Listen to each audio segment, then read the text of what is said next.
السلام علیکم ناظرین، استقبال ہے ہمارے یوٹیوب چینل پی آئی اسلامک نیوز پر۔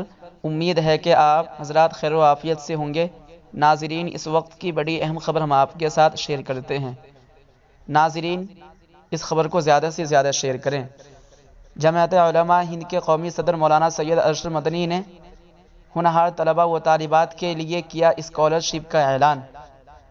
جمعیت علماء ہند کے قومی صدر مولانا سید ارشد مدنی نے ملک کے ہونہار طلباء و طالبات کے لیے اسکالرشپ کا اعلان کیا ہے۔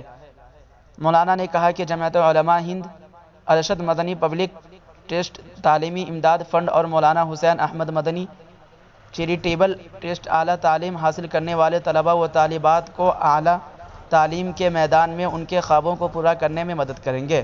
جمعیت علماء ہند کے صدر سربراہ مولانا سید ارشد مدنی کی طرف سے ہفتہ کو جمعیت علماء ہند کے مرکزی دفتر دہلی سے جاری کردہ اسلامیہ میں تعلیم سال 2022-23 کے حوالے سے کہا گیا کہ قوم کے ان ہونہار ضرورت مند اور مستحق طلباء و طالبات سے مالی اعانت کے لیے درخواستیں مطلوب ہیں جو کسی سرکاری معروف ادارے میں انجینئرنگ، میڈیکل ایجوکیشن یا کسی بھی ٹیکنیکل پروفیشنل تربیتی کورس میں زیر تعلیم ہوں اور گزشتہ سال کے امتحان میں کم از کم 70% نمبر حاصل کیے ہوں اور مالی دشواری کی بنا پر اس کی تکمیل پر قدرت نہ رکھتے ہوں۔ ناظرین، اس خبر کے متعلق آپ کیا رائے رکھتے ہیں؟ کمنٹ کر کے ضرور بتلائیں۔